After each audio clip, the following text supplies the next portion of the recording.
সব পুজোয় গঙ্গা জল লাগে, তাই তো? যে কোনো ঠাকুরের পুজো করবেন গঙ্গা জল দিতে হবে। শুধু একজন ব্যক্তি বলুন তো, গঙ্গা পুজোটা কোন জলে হবে?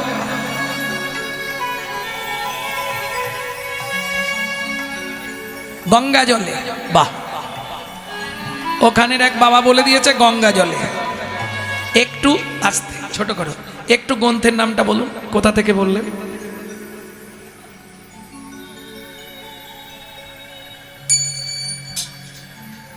মানে শুনেছেন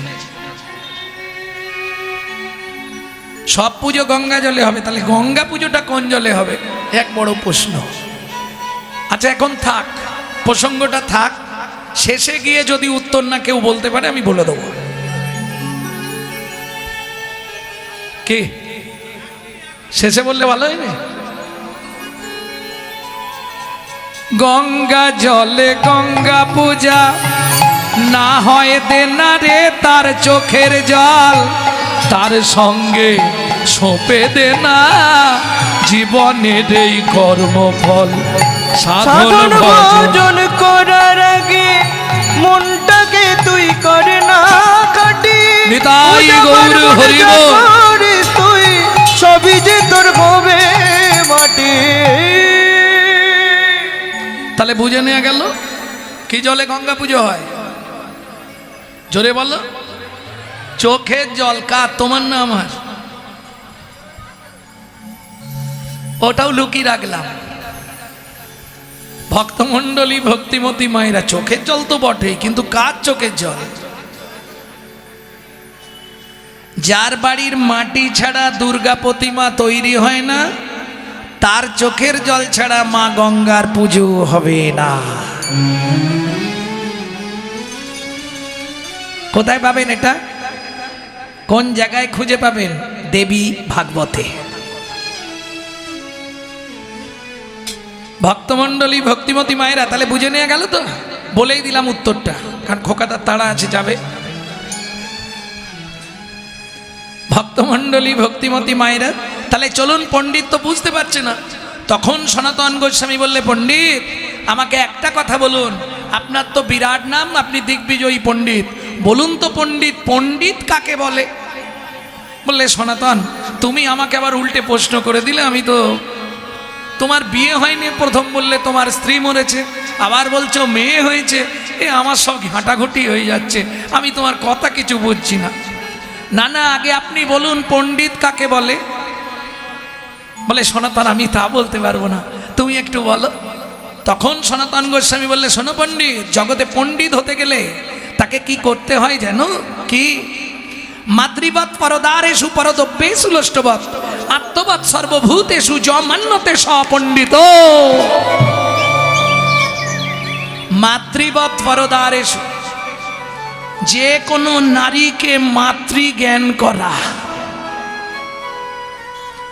পরের দ্রব্য, যে কোনো পরের জিনিস, লষ্টবৎ মানে মাটির ঢেলা ভাবতে হবে, আত্মবৎ সর্বভূতেষু, আমার মধ্যেও যে আত্মা, একটা কুকুরের মধ্যেও সেই আত্মা, একটা পিঁমড়ের মধ্যেও সেই আত্মা, একটা মশার মধ্যেও সেই আত্মা। সারাদিনে কতগুলো করে হয়? আর তোমাদের এখানটা প্রচুর মশা।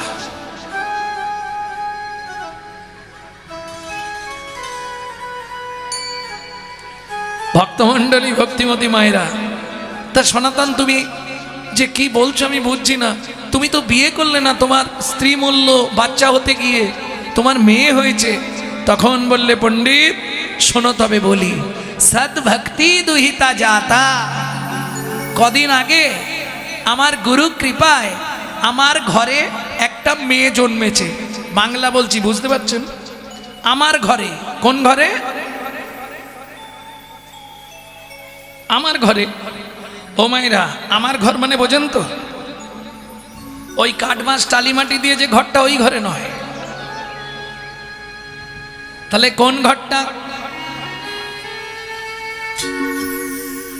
আমার ঘরে। কোন ঘরটা?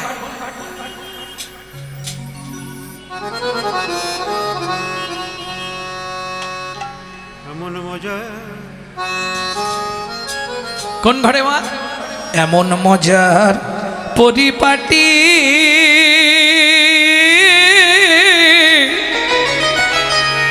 একটা ঘরে দুটো খুঁটি, এতে নয় দরজা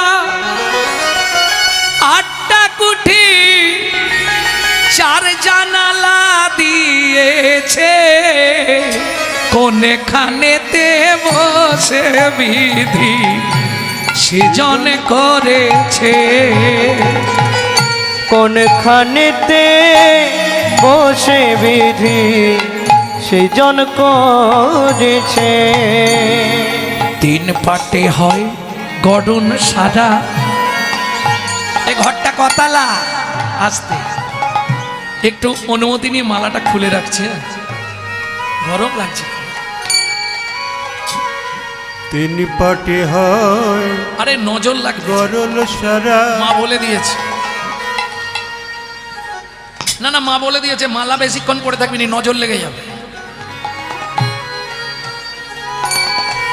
তিন পাটে হয় গড়ন সারা, কতালা বললাম? তিনতলা। ছোট করো। তিন পাটে হয় গড়ন সারা, উদারামু দারা তারা। তিন পাতে হয় গড়ন সারা, উদারামো দারা তারা। ওরে তাহার নিচে দমের চাবি, তাহার নিচে দমের চাবি দিয়েছে মারি। কি চমৎকার মানব দেহ বিধির তৈয়ারি। ওরে কি চমৎকার মানব দেহ গুরুর তৈয়ারি। এই শোনো, ওপরতলায় আজব কাণ্ড, তার নিচেতে সুরের ভাণ্ড। ওপর তলায় আজব কাণ্ড, তার নিচেতে সুরের ভাণ্ড। ওপরতলায় আজব কাণ্ড, তার নিচেতে সুরের ভাণ্ড। ওপর তলায় আজব কাণ্ড, তার নিচেতে সুরের ভাণ্ড। পাঠালে মাল সময় মতো, পাঠালে মাল সময় মতো সব বের করে দেয়, নিচের তালা ভেদ করি। কি চমৎকার মানব দেহ বিধির তৈয়ারি। ওগো কি চমৎকার মানব দেহ বিধির তৈয়ারি। বলো কি চমৎকার মানব দেহ বিধির তৈয়ারি। একটুখানি গাইলাম, অনেক বড় গান। ভক্তমণ্ডলী, ভক্তিমতী মায়েরা, তাহলে এমন মজার পরিপাটি, একটা ঘরের দুটো খুঁটি। ঘর চিনে নিলেন, আটটা কুটুরি, লজ্জা, ঘৃণা, ভয়, মান, প্রণয়, অহংকার, অবিদ্যা, মন। নটা দরজা, এ তো একদম কমন, আপনারা জানেন। দুটো চক্ষু, দুটো নাসিকা, দুটো কর্ণ, একটু মুখগহ্বর, একটি পায়ু, একটি উপস্থ। চারটে জানালা, বক্ষে স্তনযুগল দুটি, একটি নাভি কমল। আর একটা জানালা আছে, ওটা মায়েরা জানে। কোথায় গো মা? যখন আমরা খুব ছোট ছিলাম, মায়েরা হাতের তেল, ওই সর্ষের তেল নিত। সোনা রে, মানিক রে বাবা,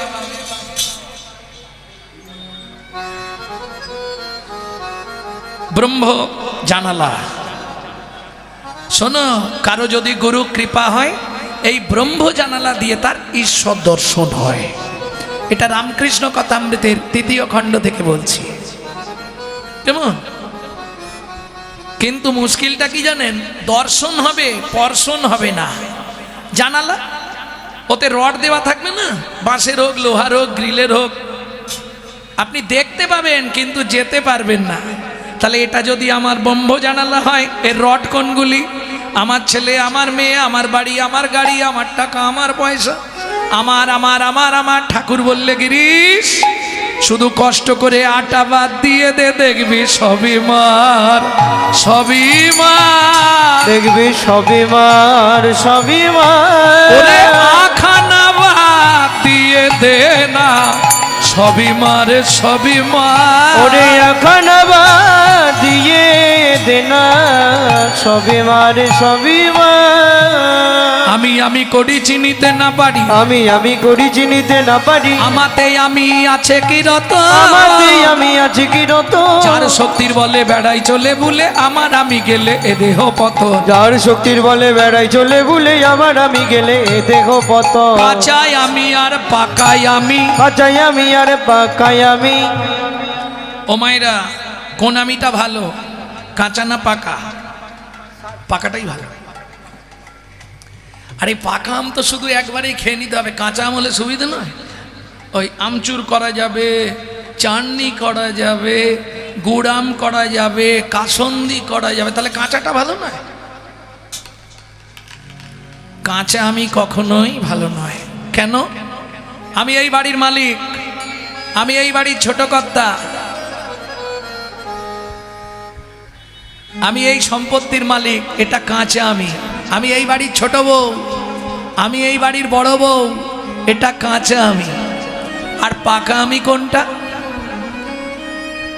আমি যে তোমারই দাস, তুমি যে আমার প্রভু, এ কথাটি কোনো দিন জীবনের কোনো দিন ভুলে না যাই কবু, ভুলে না যাই কবু। আমি যে তোমারই দাস, তুমি যে আমার প্রভু, এ কথাটি কোনো দিন জীবনের কোনো দিন ভুলে না যাই কবু, ভুলে না যাই কবু। ভুল করে যদি ভুলে যাই, কেসে ধরে টেনে নিয়ে দিও একটু ঠাই, দয়াল দিও একটু ঠাই। ভুল করে যদি ভুলে যায়, কেসে ধরে টেনে নিয়ে দিও একটু ঠাই, ঠাকুর দিও একটু ঠাই। এটা হলো পাকা আমি। তাহলে কয়েকদিন আগে আমার হৃদয় ঘরে ভক্তি নামে কন্যা জন্মগ্রহণ করেছে। সদ্ভক্তি দুহিতা জাতা, দুহিতা মানে কন্যা, জাত জাতা, জন্মগ্রহণ করেছে। আর যেদিন থেকে ভক্তি নামে কন্যা জন্মগ্রহণ করল, আমার হৃদয় ঘরে যে মায়া নামে স্ত্রী ছিল, সে জন্মের মতো মারা গেল। বুঝে নেওয়া গেল?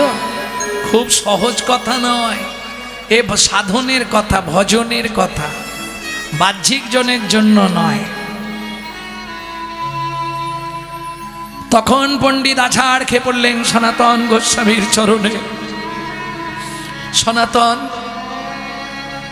তুমি যে ধনে হইয়া ধনী, পরশ মনিরেও মানো নাই মনি, তার কিঞ্চিত দেহ তো আমারে।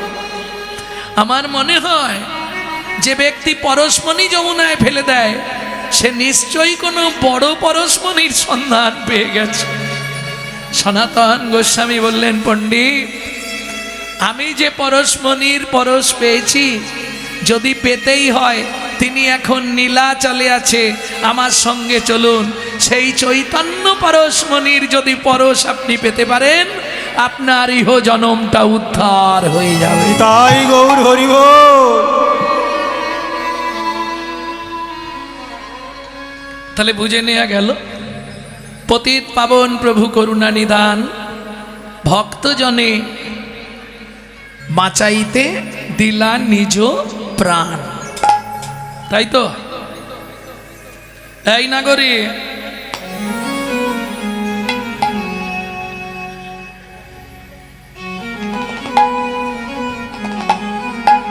মূঢ়মতি অতি পতিত পাষণ্ডী প্রাণে না মারিল কারে, পানে না মারিল কারে, হরি নাম দিয়া জগৎ শোধিল, শোধিল যাচি গিয়া দাঁড়ি দাঁড়ি। ওগো যাচি গিয়া দাঁড়ি দাঁড়ে। ভক্তমণ্ডলী, ভক্তিমতী মায়েরা, কলির একমাত্র পন্থা হলো হরিনাম সংকীর্তন। আপনি যা করেন, গো কাটি দানে গহনি চকাশি, মাগে পয়াগে কটি কল্পবাসী, সুমেরু সমতুল হিরণ ন দানে, नहीं তুল্য नहीं তুল্য রাধা শ্রী গোবিন্দ নামে। বুঝে নেওয়া গেল? এই যে পয়াগে যাচ্ছিল সব, যদি 100-র হিসাব আমার কাছে চান আছে বলবো। 25 জন গেছে, ভিড়ের জ্বালায় ঢুকতে পারেনি, রাম মন্দির দেখে ঘর পালিয়ে এসছে। 25 জন অর্ধেক রাস্তা থেকে ফিরে এসছে। 25 জন কুম্ভে স্নান করেছে, আর 25 জন একবারে চলে গেছে।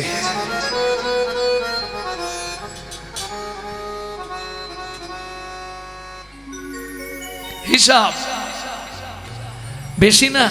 ধানবাদের পথ থেকে রাস্তার ধারে খালি গাড়ি দেখলেন, প্রিয় বাপ রে বাপ, ভর্তি গাড়ি সব পড়ে আছে, প্রাইভেট গাড়িগুলো ভাঙচুর হয়ে, অ্যাক্সিডেন্ট হয়ে সব পরপর পড়ে আছে।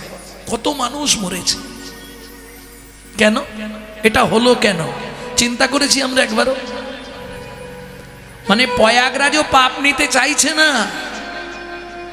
তো কি দরকার? আপনি সারা রাত একদিন বসে, একাদশীর দিন সন্ধেবেলা বসবেন, পরের দিন সকালবেলা উঠবেন, সারাক্ষণ হরিনাম করে নেবেন, প্রয়াগ তীর্থে স্নানের চতুর্গুণ ফল সিদ্ধি হয়ে যাবে।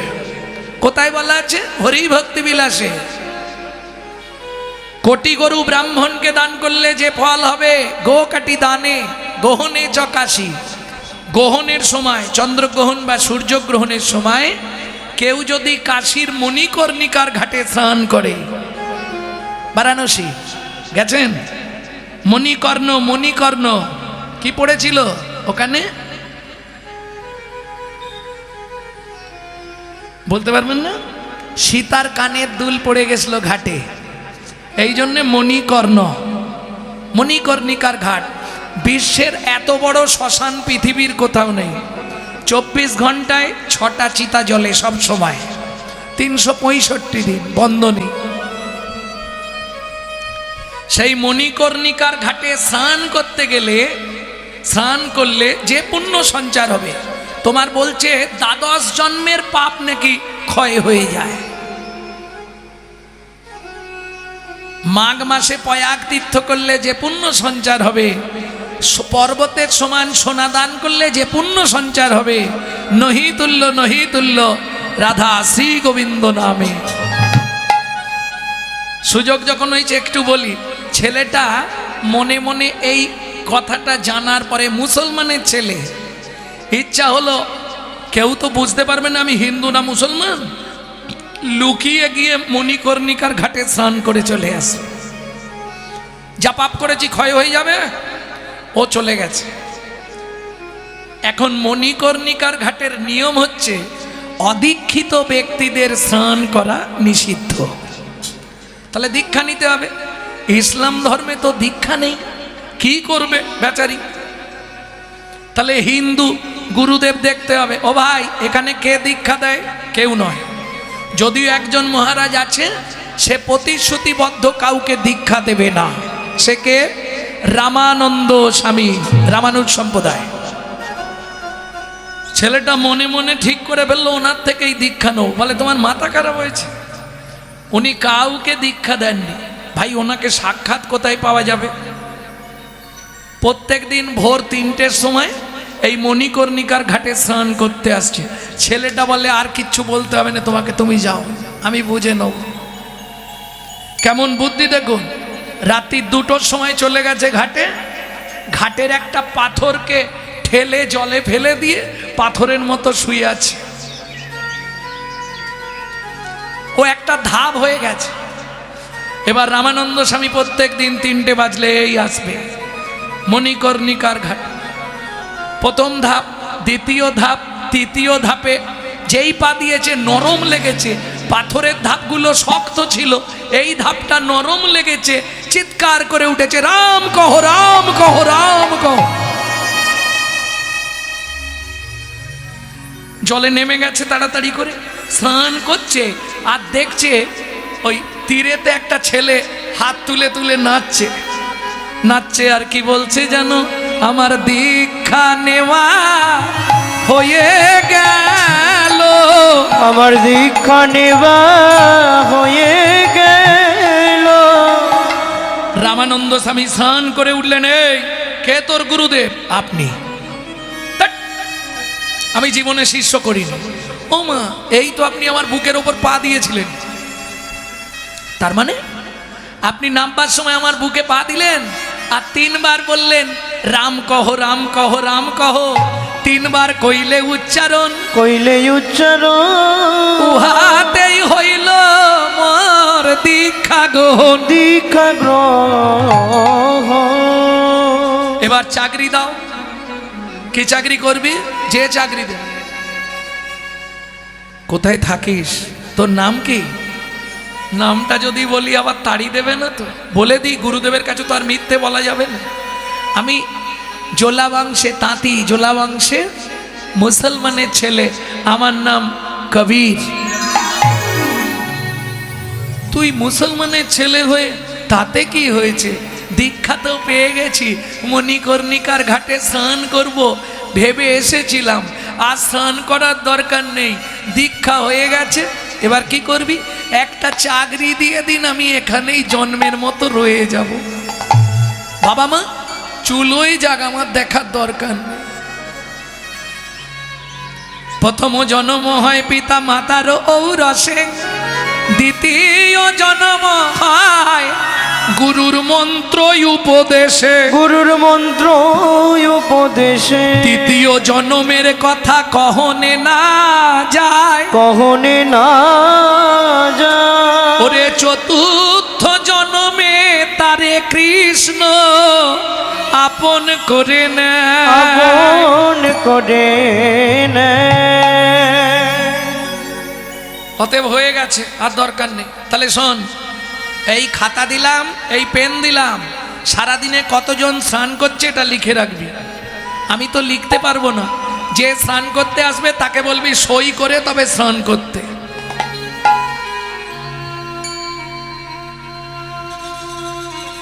কে 1 মাস গেল, 2 মাস গেল, 3 মাস গেল, এবার ছদ্মবেশ ধরি হরি আইলেন তরা করি, ছদ্মবেশ ধরি হরি আইলেন তারা করি। ছদ্মবেশে ভগবান এলেন। স্নান করবো বলে আগে সই করো। দেখ, আমার সই লাগে না। তুমি কে হে, তোমার সই লাগবে না? এটা আমার গুরুদেব বলে দিয়েছে, গুরু আজ্ঞা বলবান, বাকি সব অপমান। আমি কারো কথা শুনবো নি, সই করো, ঘাটে নামতে দেবো, নাহলে ঘর পালিয়ে যাও। হরি বল, হরি বল। ছদ্মবেশে কে কে এসছে? একজন মেয়ে, 2টো ছেলে। কে এসছে গো? রাম, লক্ষ্মণ আর সীতা। রামচন্দ্র ঘিরে কথা বলছে, সেই সুযোগে লক্ষ্মণ আর সীতা নেমে গিয়ে স্নান করে নিয়েছে। এই দেখো, দেখলে? এই জন্য তোমাদের সঙ্গে কথা বলতে নেই, আমি এদিকে কথা বলতে বলতে ওরা স্নান করে। কি বলতো, এরা কি নিয়ম মেনে চলবে না? আরে সইটা করতে ছেড়ে দাও, ওরা তোমারই লোক তো। হ্যাঁ, তুমি সইটা করো। ভগবান মনে মনে ভাবছে কি ঝামেলায় পড়লুম, এখন সই করলেই তো ধরে ফেলবে, বিপদ হয়ে যাবে আজকে। আচ্ছা, পরে সই করে দিলে হবে না? না, এটা আমার গুরু আজ্ঞা। আহা, দয়ার সাগর রাম খাতাখানি নিয়ে বাঁকা হাতে লিখে দিল, জয় জয় প্রভু রাম। বাঁকা হাতে লিখে দিল, জয় জয় প্রভু রাম। ওই লেখা তত্ত্ব দেখে কবি কাঁদে অবিরাম। লেখা তত্ত্ব দেখে কবি কাঁদে অবিরাম। বলো বলো প্রভু লুকাবে কোথায়? তুমি বলো বলো প্রভু লুকাবে কোথায়? ওই চরণে আমি সব দিয়েছি, বলো বলো প্রভু লুকাবে কোথায়? আমি ওই চরণে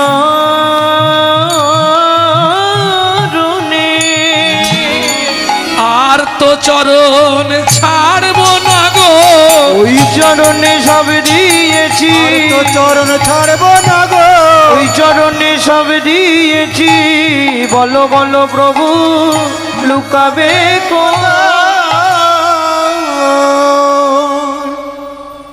তাহলে সাধনের দ্বারা ভগবান লাভ হয় যদি গুরু কৃপা হয়ে যায়। আর কিসের দ্বারা হয়? সত্যযুগে হতো ধ্যানের দ্বারা, জানেন তো, সত্যযুগে ধ্যান করে ভগবান লাভ হয়ে যেত, কিন্তু পরিবর্তন কিছু হয়নি। যদি বলেন কেন? যখনই কোনো কীর্তনিয়া কোনো বৈষ্ণব কবির নাম করবে, কোনো মহাজনের নাম করবে, তাকে একটা প্রণাম জানাতে হয়। কেন? আজকে ধরুন প্রাক চৈতন্য যুগে চৈতন্য মহাপ্রভুর আগে যারা এসেছিলেন, চণ্ডীদাস, বিদ্যাপতি, কবি জয়দেব, যাদের কীর্তন মহাপ্রভু শুনতেন পদাবলী, চণ্ডীদাস, বিদ্যাপতি, রায়ের নাটক গীতি নিশিদিশি করে আস্বাদন। চৈতন্য মহাপ্রভুর পরে যারা এলেন, গোবিন্দ দাস, জ্ঞান দাস, নয়নানন্দ দাস, গোকুলানন্দ দাস, শশীশেখর দাস, লোচন দাস, ঘনশ্যাম দাস, বলরাম দাস, দুঃখীকৃষ্ণ দাস, দীনকৃষ্ণ দাস, বাসুদেব ঘোষ মহাশয়, নরহরি সরকার ঠাকুর মহাশয়, নরোত্তম দাস ঠাকুর মহাশয়, এরা যদি বাংলার মাটিতে না আসতো, রাধা গোবিন্দের গোপন লীলা কিন্তু আমরা কেউ জানতে পারতাম না। এখন প্রশ্ন হবে, এদেরকে প্রণাম করে আমাদের কি লাভ হবে? ও মায়েরা, এদের বিন্দু কৃপা যদি আপনার মধ্যে সঞ্চারিত হয়, তবেই আপনার হৃদয়ে কৃষ্ণ প্রেম ভক্তি লাভ হবেই হবে। তাই গৌর হরি বল। তাহলে একটা প্রণাম তো করা যায় নাকি? না হাত কনকন করবে? লোচন দাসের এই মিনতি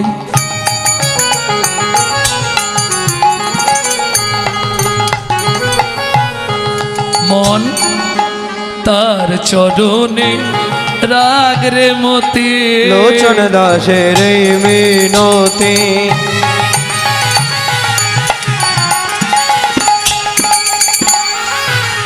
তার চরণে রাখ রে মতি।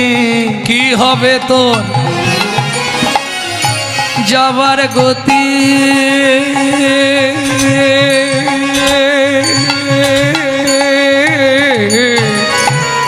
ও মায়েরা, ঈশ্বরকে চেনা যায় স্মরণে। আপনি কোন দেবতাকে ডাকছেন, আপনার স্মরণ বলে দেবে। কালীকে ডাকছেন না কৃষ্ণকে ডাকছেন, না মহাপ্রভুকে ডাকছেন, না শিবকে ডাকছেন, এটা আপনার স্মরণ বলে দেবে। তাহলে ঈশ্বরকে চেনা যায় স্মরণে। আর মানুষ কেমন ছিল, মানুষটার চরিত্র কেমন ছিল, এটা প্রমাণ হবে তার মরণে। মৃত্যু বলে দেবে লোকটা কেমন ছিল। কি হবে তো যাবার গতি?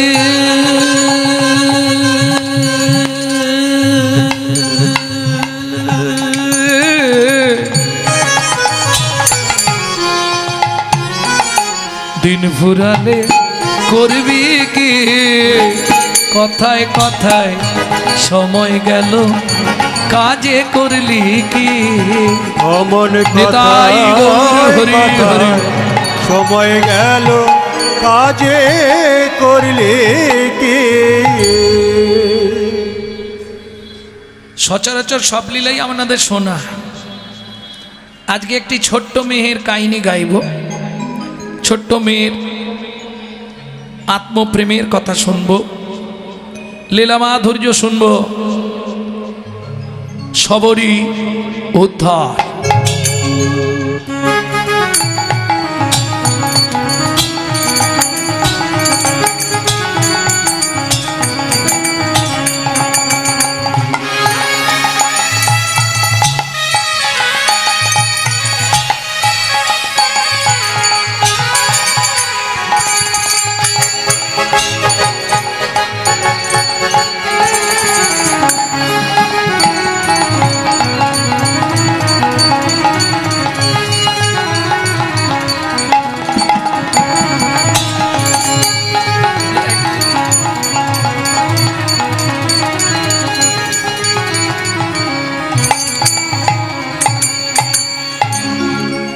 পতিত পাবন পতিত পাবন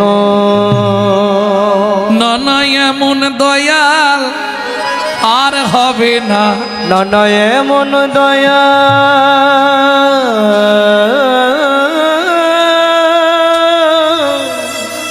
আর হবে না, যে নাকি মার খেয়ে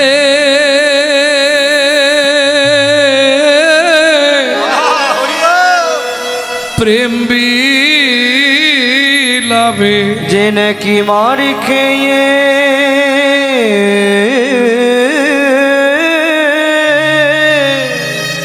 প্রেম বিলাবে